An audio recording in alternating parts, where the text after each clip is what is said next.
This podcast is sponsored by nobody. Hey dudes, welcome to Splat from the Past, the only 80s themed horror and sci-fi show where things can get totally radical. I am so excited for my next guest because I've been trying to make this interview happen since day one, but only in the last few years or so. I've seen him do podcast interviews, and I had no way of getting in touch with him until I asked Noel Fogelman, who has a podcast called Reliving My Youth. I've been listening to that podcast for a couple of years now. He had him on recently, and I'm talking about Michael Ensign. Oh my God, he's that guy, one of those that guy character actors. He's been in so many great movies, some of the best movies ever made. Alan Parker's Midnight Express, Pink Floyd's The Wall, the first Superman movie, Mr. Mom, War Games. He was the hotel manager in Ghostbusters, which we all love. All of Me with Steve Martin, House, celebrating its 40th anniversary, horror classic, License to Drive, James Cameron's The Titanic. It goes on, over 100 plus film and TV credits. And I want to thank Noel for connecting me. It's actually Reliving My Youth, not Reliving My Childhood, Reliving My Youth podcast. And I'm sorry for that. I had to correct myself. But it's going to be an honor and a privilege to have Michael on here. I am so looking forward to it. And I am just, oh, I'm going gaga. He was even in Billy Wilder's last movie, Buddy Buddy, which people say is the worst of the Mathau and Lemon movies. In my opinion, it's not. I think it's hilariously funny. And it's going to be great to have him on. So, yeah, here is my interview with Michael Ensign.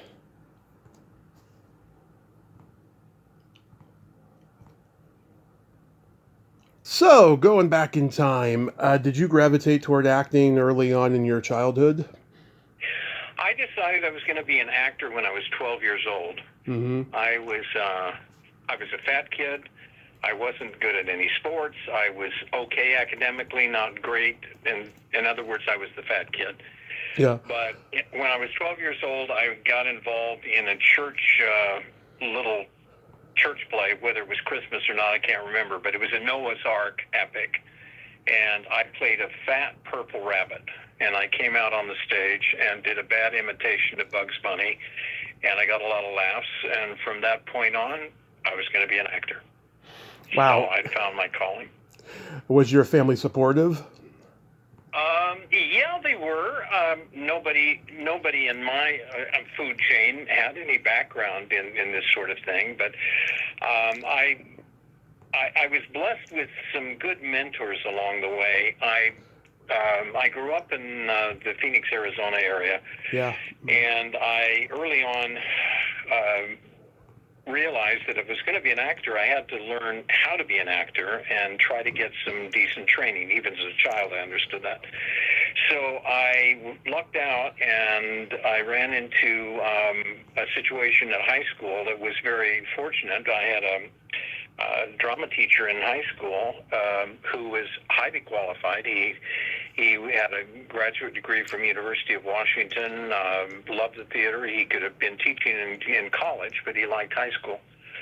So I got under his influence, and he basically, he taught classes, but mainly we put on excellent productions, so good that the various productions, especially the big ones, the musicals and that, were reviewed by the Arizona Republic that sent out the critics. So it was a very high standard, not something you'd expect to find in some high school. So he helped me develop a real interest in professionalism. Mm-hmm. And so I knew that I wanted to go ahead with this, but I needed more training, so I ended up getting a bachelor's degree from the University of Utah, who had an excellent theater department, still does. And then I went to Catholic University in Washington, D.C., and was involved with their postgraduate program there, and excellent. But then I decided that what I really wanted to do was to go to England to study, and so I applied to the London Academy of Music and Dramatic Art and I got in there and did their postgraduate course. Mm-hmm. And by that point, I reckoned, well, I guess I better start. So I began my work there, and I got my first union card, which was British Equity. Now they call themselves just Equity, but British Equity, and that covered all the areas: film, television, stage. And I began work in 1970 as a British actor. Yeah, and I can imagine too. I mean, I lived in Glendale, Arizona for a brief time. It's just so dry, hot there. Like I can't imagine anybody wants to stay there the rest of their lives. It's so hot there that you were looking for a job that was going to get you out. Well, a little bit of that. I've been trying to get away from that damn desert for the most of my life. Yeah. But I was born in a little town in southeastern Arizona called Safford, and my first night at the Royal Shakespeare Company at Stratford-upon-Avon, Mm-hmm. as I set foot on that stage, and I said to myself, "This is a long way from Safford, Arizona." So, Yeah. When you went to the London Academy of Music and Dramatic Arts, did you have any classmates there that we would know? let me think.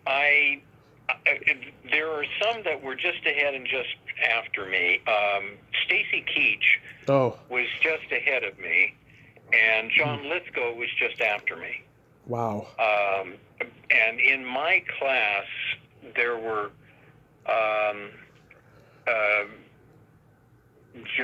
Jeffrey Jones. Do you remember the movie Amadeus? Yeah, Jeffrey Jones. Yeah, Yeah. his career was huge for a while.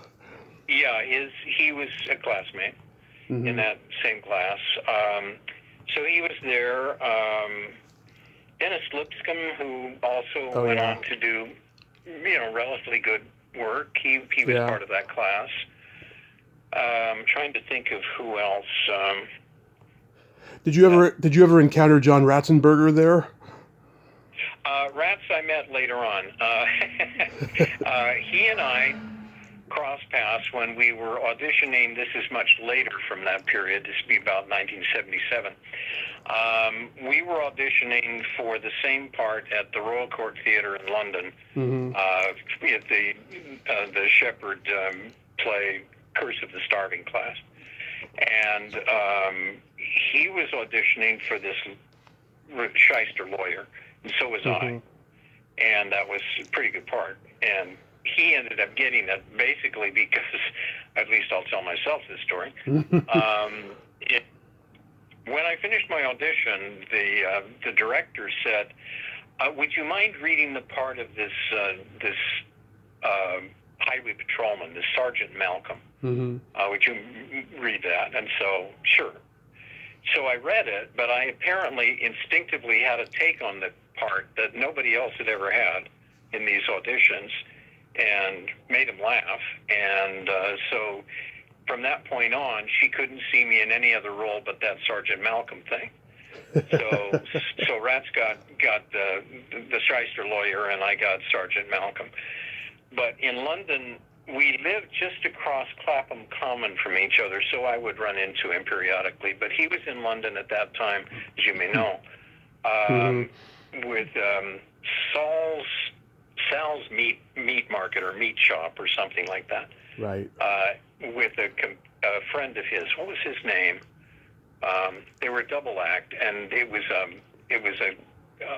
show that they put together, and that's what brought them to England. I know I lived in Britain much longer than Ratzenberger, but I liked him.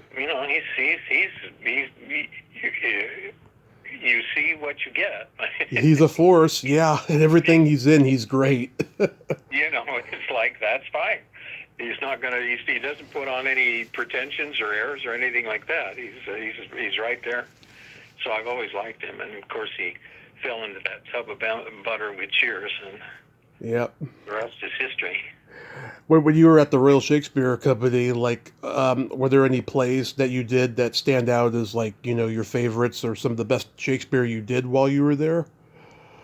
I think the play that I had the most fun with, and certainly that I had the most to do in, was the Shakespeare's Love's Labour's Lost, and I played the character Dumaine in that, and that was the whole thing was a great experience. But I thoroughly enjoyed playing that part and being in that production.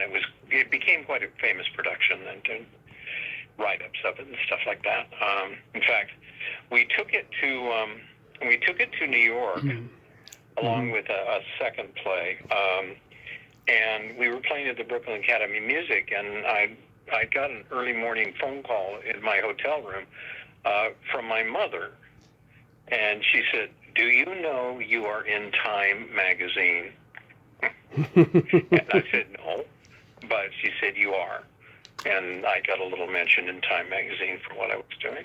And since Time magazine had fallen through our letterbox my entire life, that's finally, I think, when my mother gave me validity, is when she read my name in Time magazine. So that was my favorite of the plays. But it's very interesting how that company works, or at least how it worked while I was there. And that's that they would put together a company of about 40 to 50 people. And you would do 5 or 6 plays in repertoire, meaning that you would start rehearsals with 2. You would be rehearsing the one that, in my instance, in the first season I was with them, we were rehearsing Romeo and Juliet, and as soon as that was able to go on, then we started immediately rehearsing Richard II, and then when Richard II was ready, then it would play in repertoire with Romeo and Juliet and Richard II, and then we moved to the next play and to the next play until all 5 were up and running, and then you would just mix them up. Sometimes you would play one play in the afternoon and the matinee, and go have your supper and come back and play another one. In fact, I had the experience of one performance. I had gotten ready and standing ready in the wings, waiting to go on, and I was, in my Romeo and Juliet costume, and suddenly this little woman who was my dresser was saying, "Michael, you've got on the wrong costume. It's not Romeo, it's Richard." And she dropped down my Richard II costume, and I had to dress in the wings.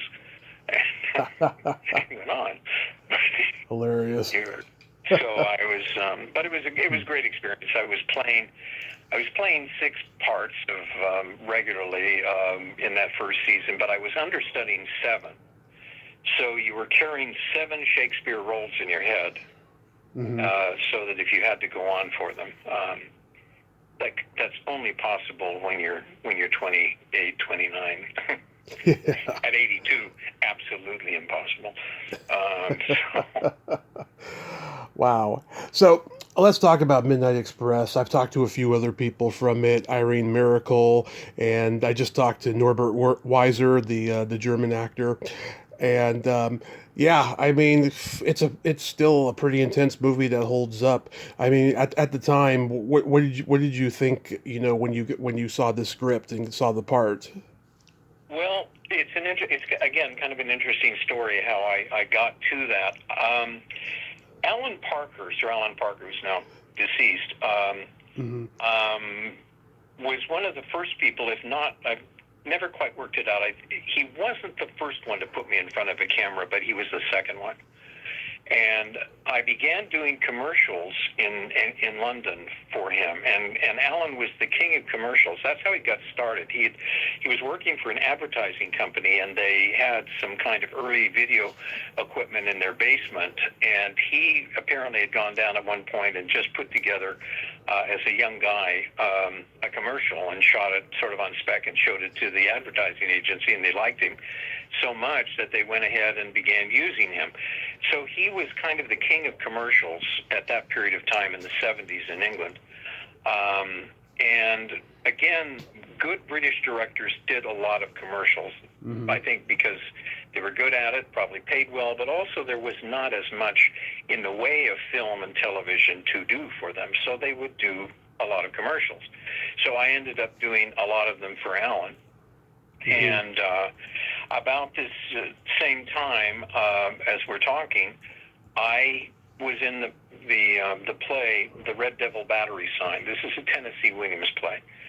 And it was a marvelous experience because Tennessee was there. I got to work directly with Tennessee Williams. And we had transferred to the Phoenix Theater from the Roundhouse Theater where we had begun the production. And we were playing there, and I got a phone call backstage, and it was Alan, and he said, "Michael, I'm doing this movie called Midnight Express, and there's a part in it for you. Do you want to play it?"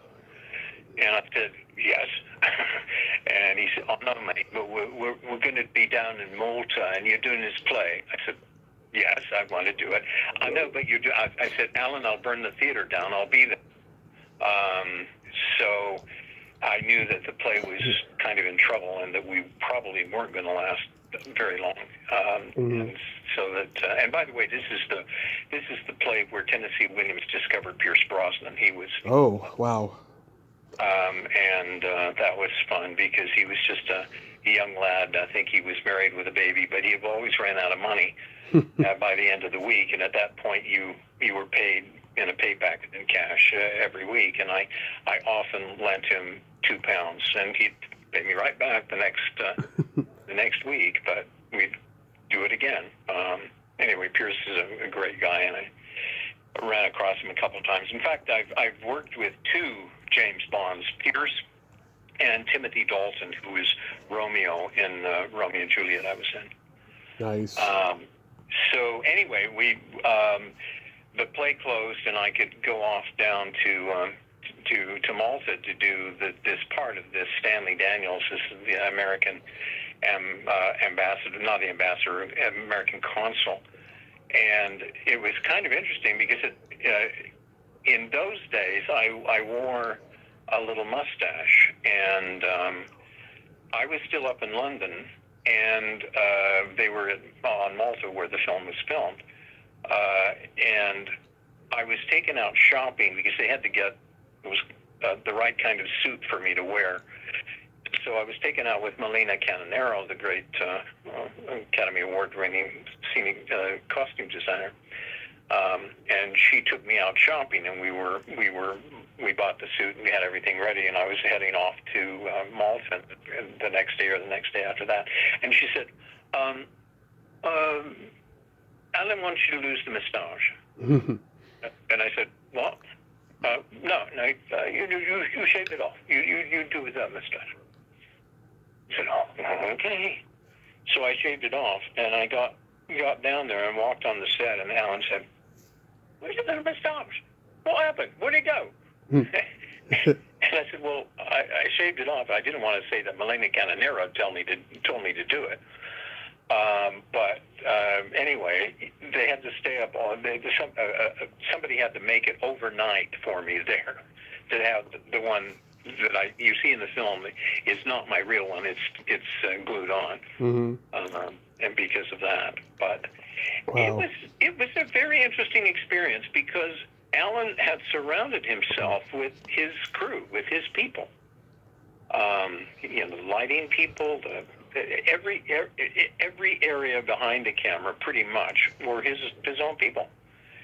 And so it was kind of like doing one of his big commercials with him, because I knew everybody. And because you're working within a family, if the sound guy gets furious at something and throws his head cans off and stomps around, everybody says, "Oh, well, that's just so-and-so, he does that." And then we get on with it. But I enjoyed my connection with John Hurt. He was lovely, and when I arrived, he came up to me and said, "Watch out for Brad. He'll ruin every shot." He just started ranting about it. I said, "Well, okay. Well, hi, John. How are you?" I think Brad Davis this was his big break, and he did a few things that could maybe upset some people. One thing he liked to do was he liked to chew raw garlic. Huh.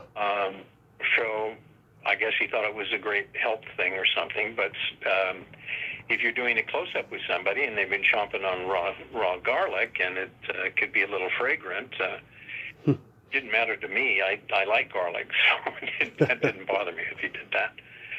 But he also had something that was a little annoying. He sometimes, to relieve tension, he'd like to stand on he'd stand on his head, and then before a take, and when he finished, then you had to wait for the blood to come down again in the face. But I think he gave a very fine performance. Of course, it was excellent. Yeah. But Alan Parker's the one that, I'm not saying gave it to him, but Alan was a marvelous director. Yeah. Alan was superb. He didn't say a lot to you as a director from an actor's point of view, but what he would say would be perfect. Mm-hmm. A quick example, when I was doing a commercial for him in London, it was about the Howard Hughes story, and it was going to be serialized in the Sunday Express. And so these were little vignettes from it, and I was playing part of his Mormon mafia. And there was one moment where I go up to his door, I knock on the door and go in to Howard Hughes's room. And so away we went up to the door, knocked on it, opened the door, and then shut it. And then Alan said, "Okay, we're going again."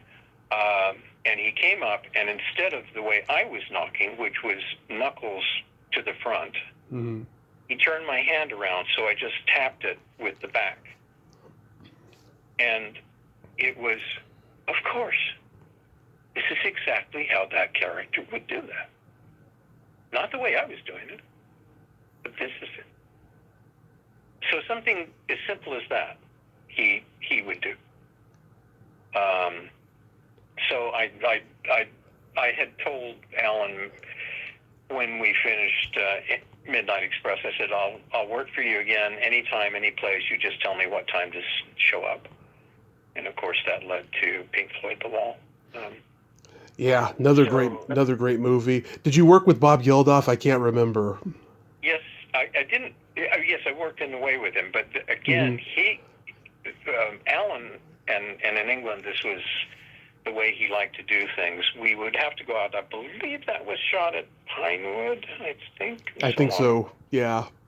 But I rode out to the studio anytime my work was there to be done. I would ride in the car with Bob Geldof because he lived close to me. So they just swing by and pick me up, and so I would have the pleasure of being with him to and from the studio. Most evenings and most days as I was working. And what an extraordinary person he is. Yeah. He's so talented. He's so smart, so well educated, so bright. Right. I mean, this guy's a phenomenon. So it was, just a real privilege to do that. But no, that was fun, and it was fun. Bob Hoskins came up to me on the first day of filming. I'd known him from other places, and Bob came up and said, "Oh, this is all right, isn't it? We get paid a lot of money. We don't have to do nothing." Yeah. So anyway, it was a great experience. Of course, as an actor, I'm troubled because I've wanted to do this my entire life, so I've never taken it for granted. I've enjoyed everything too much. In the Royal Shakespeare Company, it was sometimes you did, this place is driving me crazy. I'm not getting the roles I'm playing. My people in the dressing room with me and all this kind of stuff. And I think to myself, I'm in the Royal Shakespeare Company. I'm doing these fantastic plays with these fantastically talented people. I'm as happy as a pig in shit. And but I didn't, you've got to suffer for your art. But my problem is I tended to enjoy it too damn much. That's a good thing. That's a good thing, because most people, they work at the same job for years and they hate it, but they don't know what else to do. But if you can enjoy your job for, 40 years or more, it's like you never worked a day in your life. Yeah. Well, it's even to this day, if I'm walking on the lot at Warner Brothers no matter how much work I've done and how many times I've done it, it's like I'm in Warner Brothers. I'm going to be in a movie at Warner Brothers. Isn't that great? Yeah. So I've tried never. Of course, there've been hard times and all that. I'm glossing over a lot of stuff. Yeah. To be an actor is one of the hardest, most difficult things you could ever. To be a professional actor, in other words, try to earn your living at it, is one of the most difficult professions you could ever choose. Right. And that's my only little claim to fame. I have never done another job in my life. I've never parked a car. I've never sold Amway. I've never waited a table. Nothing. I've only been an actor. Any penny I've ever made. That's extraordinary. So, as a working actor, I'm this endangered species that once existed and may not be around so much anymore. Then you got to be in the first Superman movie. That's my favorite superhero movie ever. Richard Donner, did he direct you? I was with the B team, but we were on the same soundstage. But when myself and the other guy, who was playing one of these news guys, anyway, we were being shot with the second unit.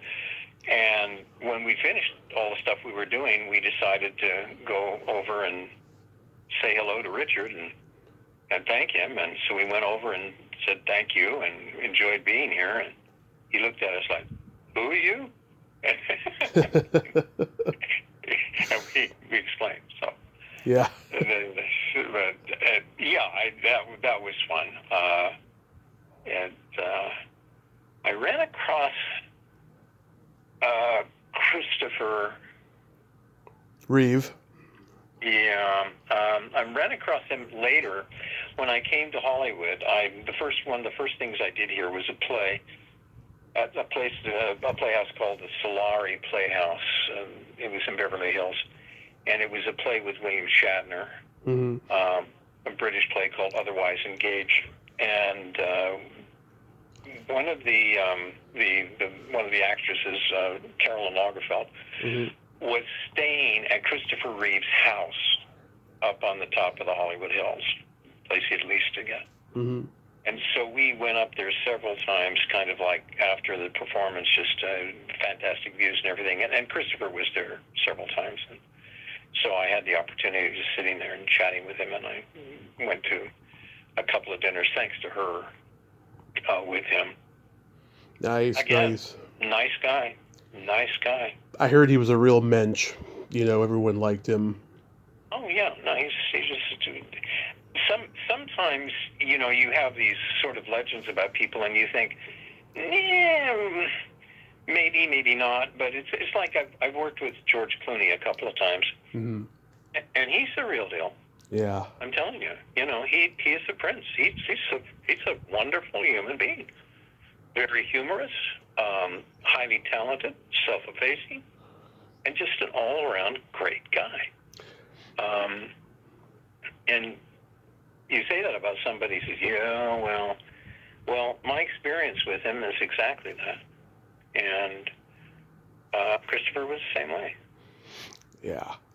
In 1981, you got to be in Billy Wilder's last movie, Buddy Buddy, and a lot of people, give this movie a bum rap, say it's the worst movie Wilder ever made, and it's the worst collaboration between Lemon and Mathau. I disagree. I actually think it's a hilarious movie. It's not the best any of them have ever made, but it's hilarious. What was your experience like making it? Well, Billy Wilder, Mathau, Lemon, Ale Diamond. Come on. That's about as good as you're going to get in this life. So I was again thrilled because when I came to Hollywood, I had I came over because Midnight Express was up for an Oscar. I didn't plan to leave England, but I decided if I'm going to come to Hollywood, I'm come when something I'm in is up for an Oscar. So that's what brought me over. But the casting director who cast here in Hollywood was Penny Perry. I was cast out of London. Mm-hmm. And so Penny Perry was the casting director on Buddy Buddy. Mm-hmm. So that's how I got brought into that role. So I was always very grateful to her. But what was so interesting was Billy Wilder would sit in his chair, and he'd look. You'd film this whatever scene, and then we'd go to the next setup, and he would sit in his chair, and then he would go up, and he said, "The camera goes here. You light." Yeah. And so, well, they let it, and. Diamond, his famous collaborator, I want to say A.L. Diamond. I'm working off of no notes here. Mm-hmm. Anyway, he's very, very famous screenwriter, and he would sit in his chair like a little tiny man in a big chair, and he'd have kind of solemn, and he'd be listening, and he would. If he needed to, would go up and say, "The words are it is, not it's." And that was how precise he was. Yeah. And then Jack Lemmon, right before they'd start rolling, right before they'd say action, he'd say under his breath, "Magic time. Magic." Oh yeah, that was one of his like signature lines, "Magic time," and he would like rub his hands together. Yeah, but he'd do it very, kind of quietly. Magic time, magic time. Mm-hmm. And so that was interesting. And Matthau, of course, I worked with again on Couch Trip. Oh yeah. And he, again, these are greats. Now it's kind of interesting, like an actor like me. Okay. You're a supporting actor. You're the character. You're there, and you're working with legends, with international stars, with people who are really, really amazing. But you've been hired to do your job, so there's a really delicate balance between being overwhelmed by working with somebody and getting on with the job. Mm-hmm.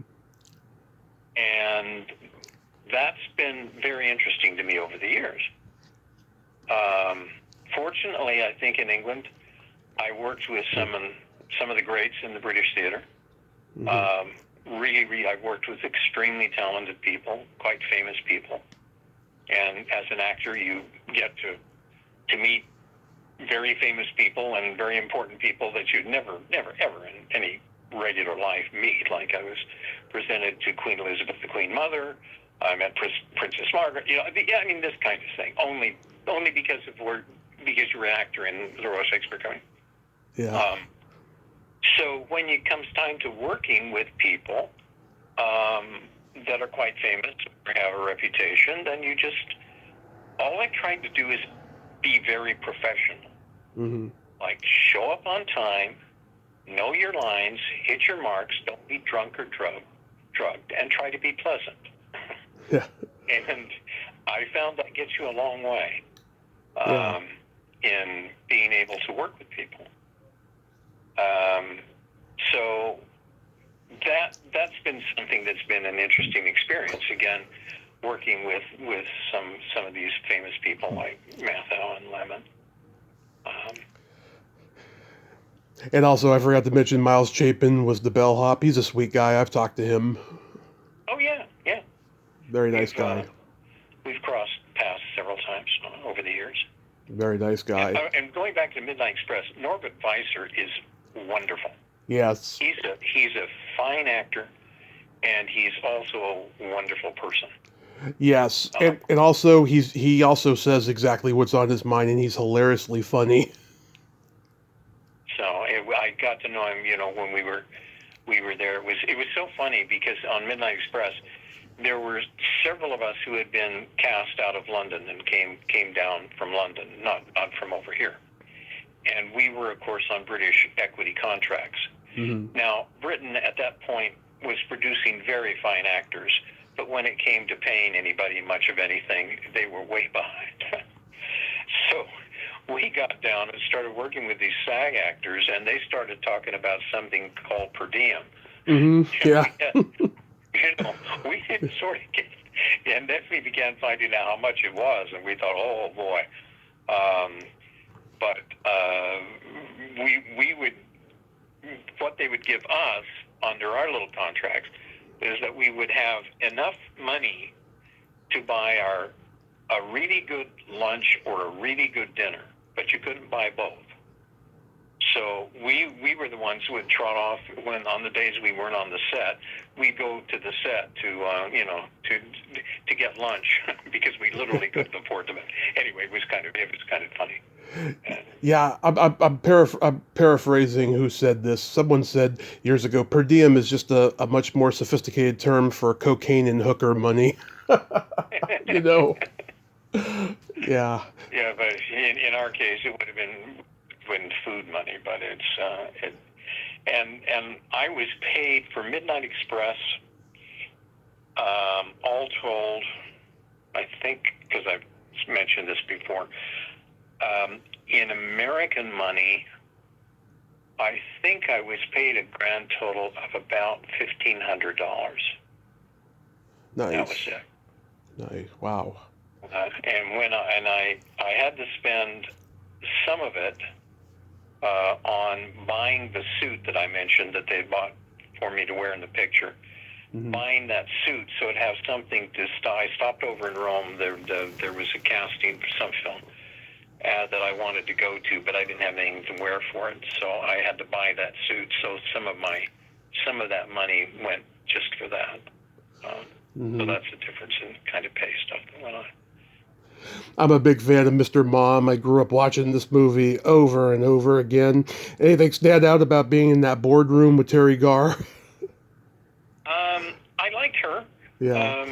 So I remember. I mean, it's so long ago. Mm-hmm. But again, excuse me. I'm always going to respond to the people who are really professional. Mm-hmm. Grumblers, complainers, and she was none of that. Okay. She was very, very good at her job. She did it and brought a professionalism. And then that helps everything else. This is like John Lithgow when I did Third Rock from the Sun. Mm-hmm. He runs a tight ship. Mm-hmm. And very pleasant, very very good working condition, but very, very professional. People just got about their jobs and did them. So anyway. I had a couple of guests that were also in that boardroom scene. Hillary Bean, if you remember her, and Derek McGrath. Probably not. It's so long ago. Yeah, they were working actors in those days as well. Do you remember working with John Ritter on Three's Company? I did. I liked John very, very much. I worked with him on Sunset Limo, which I had more to do with. Again, the story of any actor's career, that could have possibly been my big break since in Sunset Limo, because I would have been one of the regulars, mm-hmm. One of the regular drivers. And John was doing that as a backdoor pilot that was going to go to us. The whole idea was this was the pilot that was going to make the series, mm-hmm. because he didn't think the Three's Company was going to go on. Mm-hmm. And then they did. And he was contracted to do that. So this whole thing with Sunset Limo went away. Huh. And I was, oh, well, that's the actor's life. Interesting. But really, I'm going to be boring about saying all these good guys.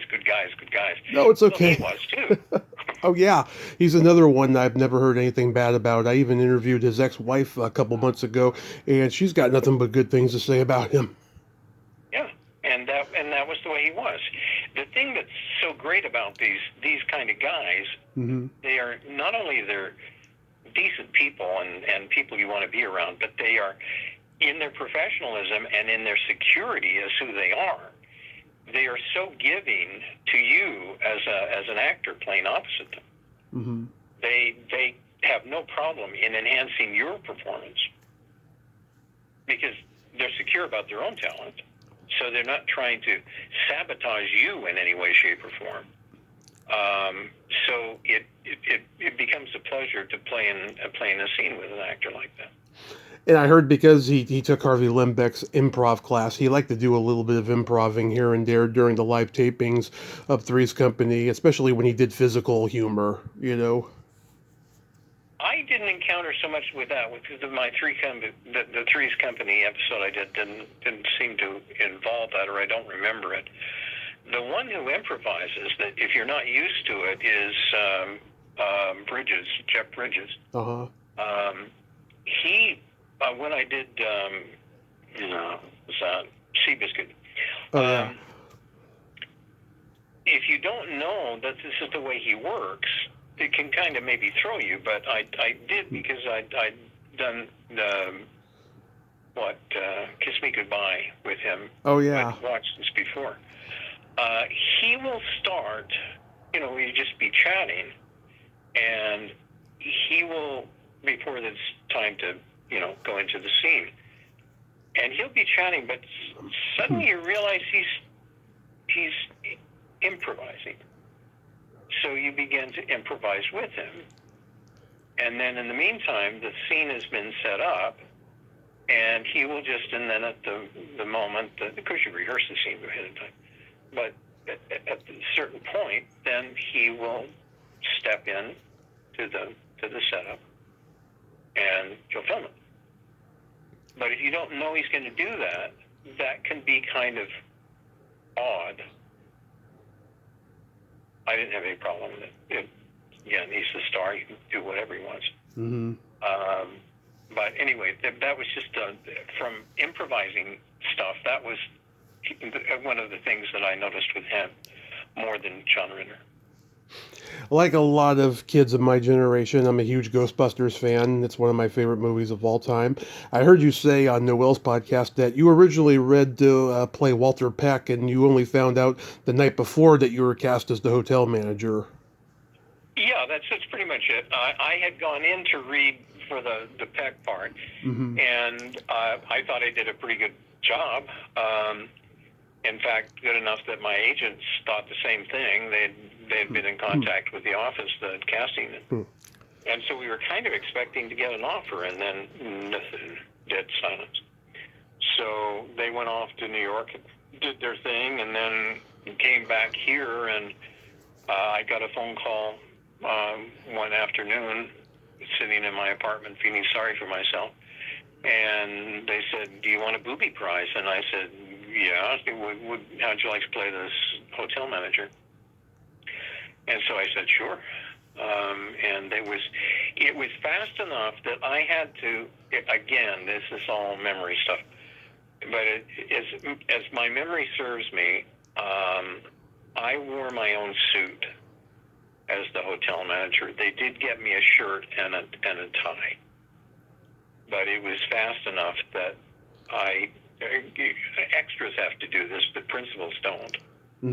But there wasn't time enough to kind of get the thing together. So anyway, I wore my own clothes. Yeah, and I thought it was interesting.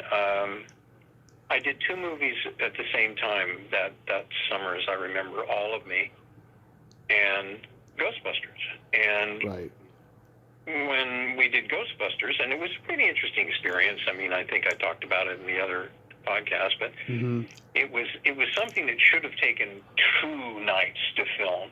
Yeah. But apparently they only had the Biltmore for that one night, so they were under a tremendous amount of pressure. Wow. And there's when the guys show up, I call them to come and de-ghost the hotel, and when they pull up, then there's this long shot of walking down the corridor with me and talking to me, and we're discussing this, discussing that, and there were a lot of camera moves, and those camera moves were dependent a lot on dialogue. Mm-hmm. And I was, of course, doing my little dialogue and trying to be the good little actor that I try to be. Mm-hmm. And so then when we started shooting it for real, suddenly everything had changed. I wasn't hearing the same stuff that I had been rehearsed with. And, these guys were doing what they do, and they were kind of making up stuff as they went along and what appealed to them and this sort of thing. And so I'm sort of ready to throw my lines in when I can. But anyway, there was a big camera turn move, and it didn't work because it wasn't timed right. And so that happened at least once or maybe twice, I'm not sure. But finally, Ivan just kind of blew up a bit and sort of started chewing me out. Oh. And I said, I didn't say, well, it's not my fault. It's your stars just. And then I think it was Dan who's piped up and he said, back off. This, it's not his fault. We're the ones messing this up. Oh, that's good of him. He's another one I've never heard anything bad about, is Dan Aykroyd. And you worked with him again on the couch trip. He's so great. Yeah, he is. And one of the luckiest things he ever did, I hope they're still married, because I really was impressed with his wife. Donna Dixon. Yeah. Yeah. Gorgeous. She's beautiful, she's intelligent, she's fun, and I think they were just a really perfect match. Yeah, and also too, Murray. I mean, he's an improviser. I saw the outtake reel of him busting open the ballroom door, and he changed his line every time. In one take he said, "We came, we saw, I came again." Well, it's that line that got me at least for a while in the Museum of Modern Art in New York. Mm-hmm. Because they were running a series of famous lines from movies, and that line was in it, and of course I'm in that scene, so that's how I ended up in the Museum of Modern Art. I love it when you say, it's been quiet for years up until 2 weeks ago. He's putting his arm around you for support. That cracks me up every time. Because you can just tell when he's improvising and just being Bill, Oh yeah, and that's sometimes it's a real challenge to absolutely stay in character, because that's what you've got to do. You can't suddenly just be breaking up or something. You've got to, even though that's what you want to do, because they're being so fun. Yeah, working with all these comedy legends. I mean, it continues. You did All of Me with Carl Reiner directing, and you got Steve Martin, Lily Tomlin. I mean, God, you can't get any better than that. What kind of job is that? To show up every morning with that? Yeah. With Steve Martin, with Lily Tomlin, with Carl Reiner? I mean, talk about a gift from God. Yeah. The only thing that I didn't luck out with is that my role was going to be a bit more involved than it turned out to be, because there was and again, I'm doing this by memory. There was this connection I had. Again, the character I'm playing was such a hypocrite and such a stiff ass and all this sort of thing, and judgmental. But the original thing is that I got involved with the attractive younger woman. Oh, and Victoria Tennant, who he later married. But I walk into no, it wasn't she. It was another actress. But one of the gags was, again, I can't remember. They switched it over to another. Well, what happened was the actress playing the part, like on the second weekend of filming, went out and was playing softball and broke her leg. Okay. And so then they had this problem of how to deal with her. They were having to do a lot of over-the-shoulder shots and her seated and all this kind of thing. But the little sideline of me getting with her And when I guess it's Steve opens the door to the bedroom, and there is his other boss, like I was, a lawyer, in bed with some woman. Remember that Oh, scene? yeah. Was that Dana Elcar who was with her? Yeah. Yeah. They gave that to him, but that was supposed to be me. Oh. And I was supposed to be paired up with whoever this actress, I can't remember her name. But she was unable to because she had broken her leg. Interesting. So that would Did, be fun. But the interesting thing between Ghostbusters and All of Me was that when I read the script for All of Me, I was laughing and laughing through the whole reading of the script because I thought this is hilarious. And I read the Ghostbusters script and I thought, no. Yeah. And my at the cast and crew, my agent and I went to see it, and we came out of it saying, it's okay. Yeah. And then I took my godsons to see it in Westwood after it'd been out, and first of all, as we were lining up, I was immediately recognized. And then we go in, and then suddenly the theater is full of people shouting out lines before they're being said. Yeah. And it was like going to the Rocky Horror Picture Show. Mm-hmm. And it was said, okay, this is something else. I mean, not that All of Me wasn't really good and all the rest of it, but it was interesting to me that my response to the two scripts is I thought All of Me was the most fun. Years later, when you worked with Mel Brooks on Life Stinks, did you tell him that you worked with Carl? We may have. It was such that Life Stinks was such a difficult shoot for him.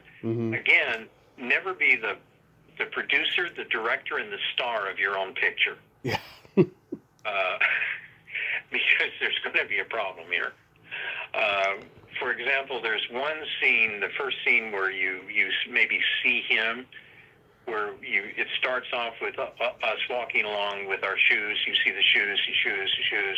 Then you go into his office, and he's got his shoes up on the desk, and he opens his feet, and there he is, and says the first time. That shot took almost a full day. Why? Because Mel was not happy with what he was doing. So he got in a bit of a peak and walked off the set. And suddenly, okay, your star, your producer, your director is not happy with something, so we can't do anything except sit around until he decided to come back. Yeah, going back to that thing you mentioned earlier that Bob Hoskins said about getting paid a lot of money and doing nothing. Oh yeah, well that was a bit like that. But I mean, again, the thrill of being able to go to work every day and see Mel and have him directing and starring and crazy. I'm sorry that Life Stinks didn't do better than it did. Oh, it's hilarious. I've talked to Stuart Pankin, and we both laugh over Mel and Rudy DeLuca slapping each other in the face, arguing about who's richer. That's like one of the funniest scenes in any movie ever. How is he doing, Stuart? I thought Stuart, about him for a long time. Oh, Stuart's great. Last time I talked to him was years ago. He was still doing theater at the time. I don't know if he is at the moment and stuff, but he does these interviews occasionally and stuff. And his health's good. He's lost a lot of weight and stuff. And yeah, he's doing good. Good. I'm glad to hear that because I like Stuart. Yeah, and he had that great line in the movie. He says, "Of course we lied to you. We're lawyers." Oh, it's good. Do you remember playing a small part in a movie called Maxie? Yes. I love that movie. My family and I, we used to watch this movie a lot because it was a San Francisco movie. You know, we're from San Francisco and stuff. It's a very charming, underrated little film. And you play the director of the Cleopatra movie. Yes, and that was fun. Again, all this stuff is fun, but I don't think that's Ruth Gordon's last movie, but maybe next to the last. Yeah, I think she did a TV movie after this, and that was her last. Yeah, but this was so again to be in a Legends last movie. But yeah, that Cleopatra's sequence was interesting because Harry Hamlin is playing the leading man in the Cleopatra sequence, and Right. he at one point, and I'm blanking on the director who directed that. Paul Aaron. Okay, Paul Aaron. Yeah. Had asked him to, for like his close-up or something, to really like being seducing Glenn Close. And I was involved in eyeline stuff by the camera while in Glenn. And so Harry turned on his total masculine charm in this scene. And it was quite funny. and when he said cut, Glenn started laughing, and not at him, but anyway. And he was saying, "What's wrong? What's wrong?" Yeah, that's a hilarious scene. You're just standing there rolling your eyes and crossing your arms, because it's not being played right. Anything stand out about House? I did some improvising in that as that realtor, sleazy realtor. I am on the right picture, right? Yeah, you're the realtor. You're showing him the house. Yeah.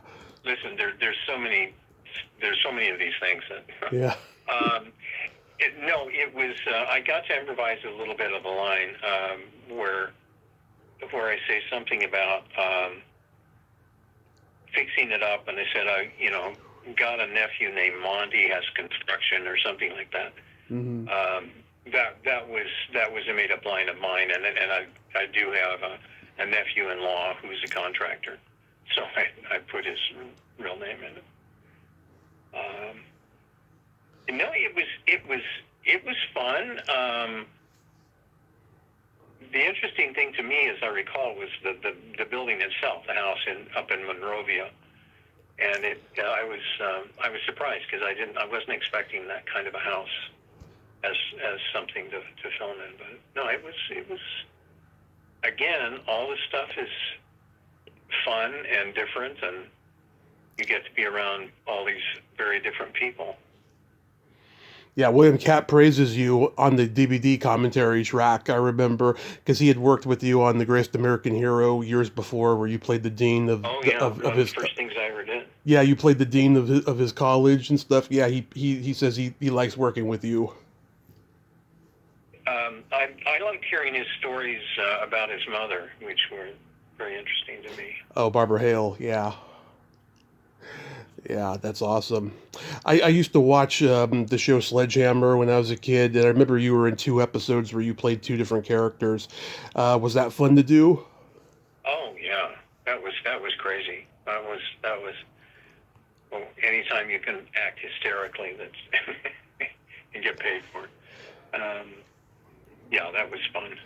Yeah, the first one you were a bank manager at the it was like a Dog Day Afternoon parody episode, and you got those things called the bank bunnies. They're like bunnies full of money, and Frank Doubleday and Britt Leach were the 2 guys robbing the bank, and then in the toy episode, that's you play a bad guy, and he's kind of like an Englishman who's like a circus ringmaster type. Right. Yeah. No, that was fun. And what happened with that series is that to get to do it twice, they back in those days when if they liked you, they would on a series they might bring you back as a different character. I don't think they do that much anymore. No. But that's how I did MacGyver. I played an episode of MacGyver as one character, and then I came back a few seasons later as another character. And that was always a great plus for a working actor to be able to do that kind of thing. Yeah, I think the reason they don't do that no more is because of the internet, and people will go, wait a minute, we saw that guy in the last one. He died in the last one, or something like that. Yeah, there's a lot of that. Plus, they don't do as many episodes as they once did. That's true, too, because the streaming is like 10 episodes a season now or something. Nothing like what it used to be. I am so grateful, by the way, that I came to Hollywood when I did. Yeah. Oh, if you had to do it now. The 80s and 90s, I wouldn't own my house and all the rest of it. Yeah, if you had to do it now, your resume would probably be 4 credits, and that's about it. You know? Yeah, it could be that, or they just, the pay is ridiculous anymore. Yeah, that too. For the working actor. I think going back in 1987, that if I did, I didn't, it's a little unfair because in 1987 I didn't do day jobs. If you wanted me for a day, you had to hire me for the week. But anyway, if I had done a day job back in 87, I probably would have been paid about $1,200 for that day. Yeah, if I did a day job now, I would probably be paid pretty close to that same amount. If you adjust it for inflation, I should be being paid $5,000. Right. So that's why it's crap. I mean, the rates of pay are not right. Is it true back in the day TV paid a lot more than movies? Yeah, for most part. TV paid well. Of course, always the best paying were commercials. Mm-hmm. Still the same, but yeah. Again, I can't remember what I was being paid. Movies.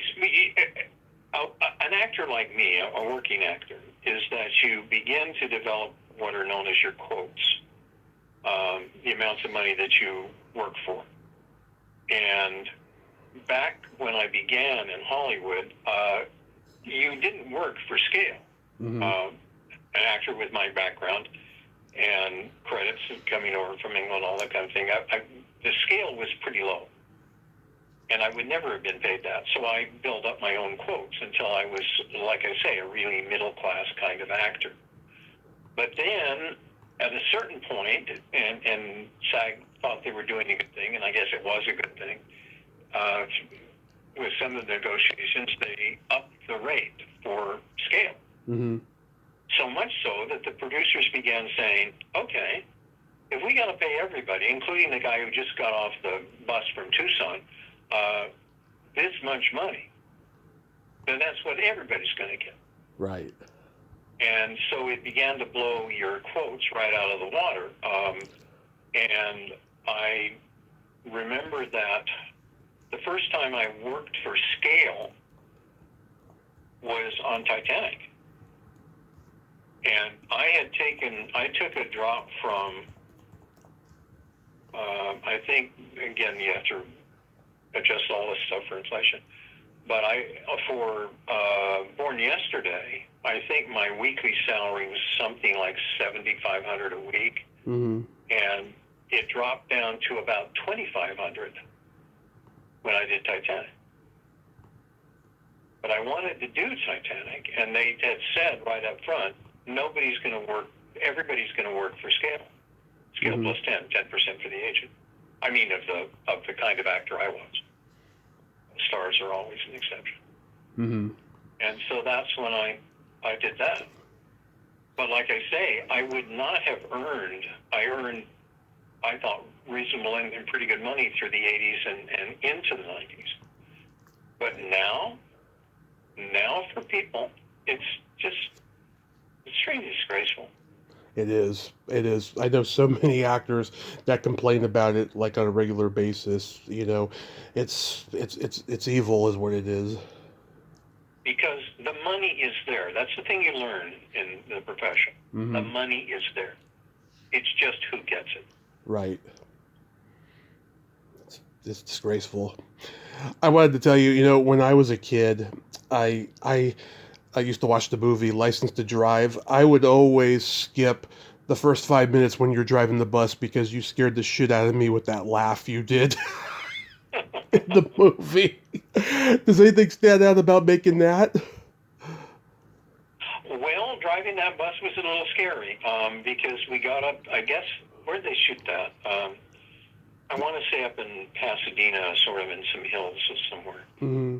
And, I get there and they expect me to kind of drive the bus. They have the stunt guy and all that kind of thing, but I had to do a lot more driving of the bus than I particularly wanted to do.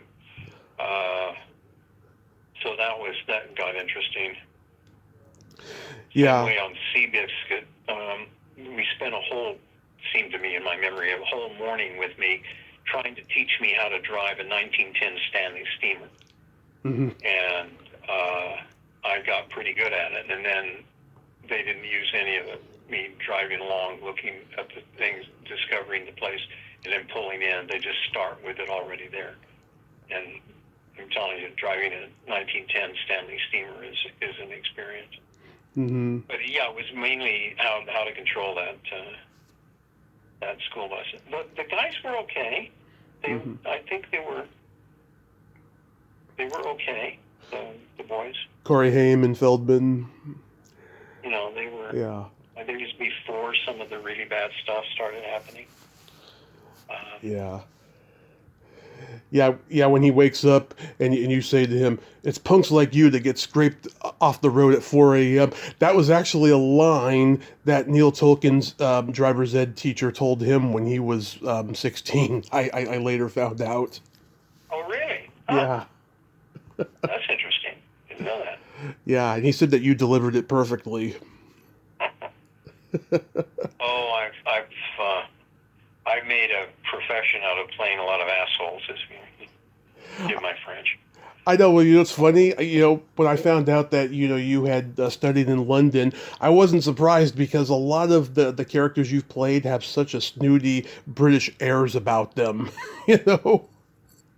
Oh yeah, I can be condescending like no other actor in town. Yeah. One of my godsons who I helped raise, and I can't remember what it was.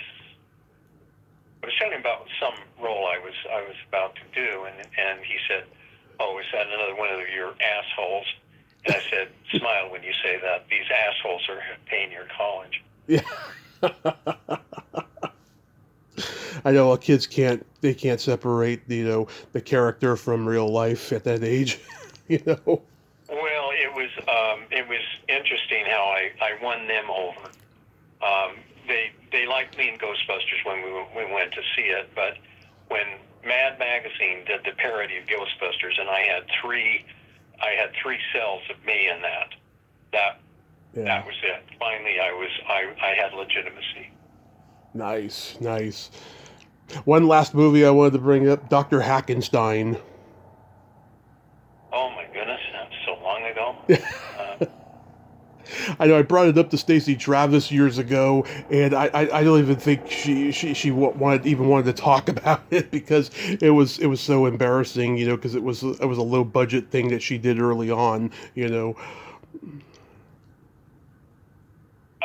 Refresh my memory a little bit more on the plot. I'll maybe click in. Yeah, it's kind of like a Frankenstein type of a story. He murders locals for their body parts, for scientific research, and he's trying to like put his dead wife back together. Right. I can't even remember what I did in it. You played the dean of the college. Oh, okay. Right. Now it is. Now, that wasn't the one... What year was that? 88. 88. That wasn't the one that was so cheap that we went out to film and there had been a fire or something on the soundstage. So we couldn't use the soundstage. So they had to build a set, which, as I remember, was a library set for me, outside, Mm-hmm. with some cloths over it to try to fake it. I just remember that was just so absurd. But anyway, I can't remember who was in it. Yeah, Phyllis Diller was in it, and the Ramseys, Logan and Ann Ramsey. Now them, I remember. Yeah, I'll have to pull it out and watch. You know, when you've done so much stuff, 177 things, it's like, Yeah. I even printed out my resume in case I couldn't remember something. So to wrap this up, like, you know, what do you got going on these days? Discussing with my cat what I'm going to have for lunch, things like that. I'm trying to do some voiceover stuff because I'd like to still keep in with that. Mm-hmm. I pretty well retired because COVID kind of did me in. Not that I was sick or anything, but the way everything shifted after COVID about how you go about auditioning and getting the job and all that kind of stuff. And at this point in my career, I don't really want to just do a little crumb here and there just to say that I'm still there. That doesn't appeal to me. Yeah. You know, I've been a professional actor for 53 years. I think that's a long enough career for anybody. Of course. And I love it. And I'm actually doing quite a bit with these podcasts like you're doing. I'm beginning discussions with somebody about doing an autobiography. Oh, good. And I've already got the title of it, and it's called "Oh, Were You in That?" Yeah. So I'm doing more stuff like that, but voiceover stuff I'd like to do. I'll still audition for video games and things like that. That's so cool. Yeah. I guess the voice is maybe the last thing that goes, but my voice, according to people who listen to stuff, says it doesn't. I still don't sound like an 82-year-old man. Yeah, no, you sounded exactly like you did in the 80s when you first opened your mouth when the call started. So as long as the voice is there, I've still got kind of a range of stuff I can do. Yeah.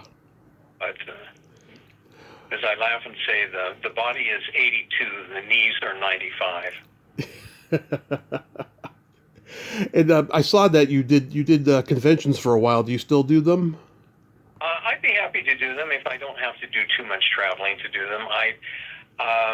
I hadn't done a lot of them, but I began doing them to get me back to England, quite frankly. It was a good way to get a paid trip back to England. Right.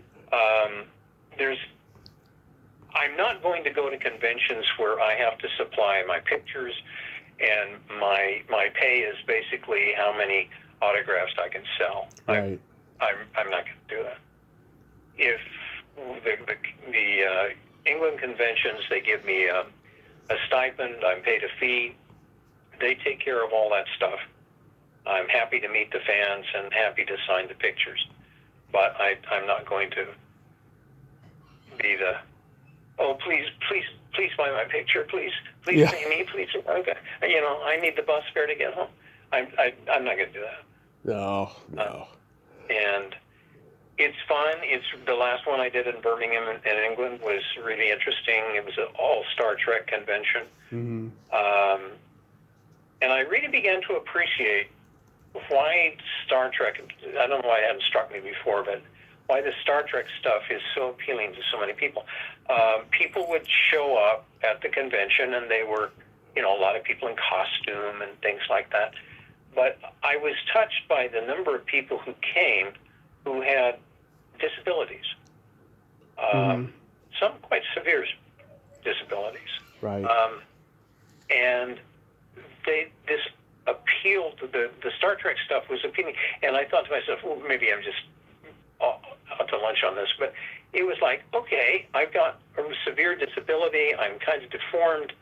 I'm not the norm, but in this world, I would be okay. Because everybody is different Right. in this Star Trek universe. Right. So I don't have to feel like I'm left out. Right. Again, that may be just romanticizing something, but it occurred to me that may be one of its appeals.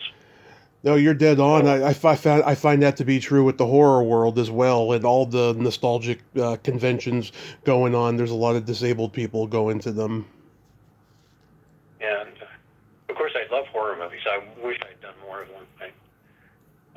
Yeah. The one, Children of the Corn 3. I love doing that. Yeah. Yeah. I mean, at least you did Ghostbusters and Dr. Hackenstein, even though I'm probably the only one who saw that movie. With Children of the Corn 3, I thought, once in your life, you have to be playing a priest. Mm-hmm. And I was being crucified upside down in front of my altar, and the demon child is running away, and you get to say, you can't hide from God. Come on. That's the other time I got to say a line I really wanted was in doing Paradise or Guns of Paradise, the Western series I did.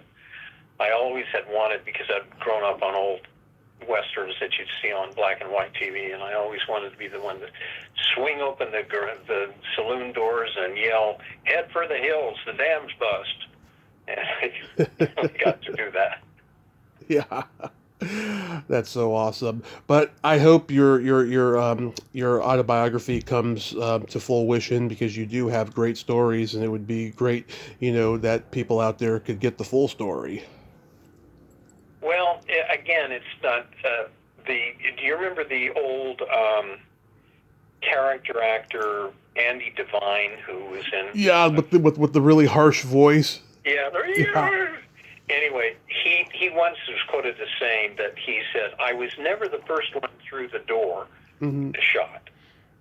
He was a star. I was never the first one through the door, but I lent a hell of a lot of money to the ones who were.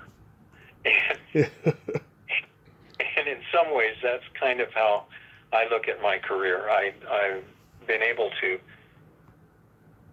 The great joy for me are the different people that I've worked with. The fact that I've been around so many stars, many of whom are gone now, and had the opportunity of. I mean, good heavens! I worked with Maureen O'Hara. Oh. Who can say that? Yeah. So for me, that's just fine. I wasn't the big star. I didn't get the big series and all that kind of thing. But I was able to spend 53 years doing what I loved and get paid for it. So. Right. That is beautifully said, Michael. Thank you so much for coming on tonight. I hope you have a happy 4th of July, and be safe out there. Okay, well, thank you very much. I enjoyed this, and good luck to you. Thank you, sir. Have a great night. Bye-bye. Bye-bye. Well, there you have it. Michael Ensign. What a cool dude. Oh my God, that was a great conversation. Nice guy, very humble, and had some great stories there. Yeah, the whole landscape of the acting world has changed. He's retired while the going's good, but I think that, if he has a memoir come out, it's going to be great, because it'll inspire so many actors that are, maneuvering through the bullshit of today's landscape of acting. At least they can get some hope, for the future, and listen to how the old guard did it. Michael was part of the old guard of acting, And once again, thank you, Noel, of Reliving My Youth podcast. Thank you so much for connecting us. Well, until next time, this is Tommy Throwback Kovac saying, there's no shame in living in the past, because the present sucks. Later, dudes. Who you gonna call? Ghostbusters.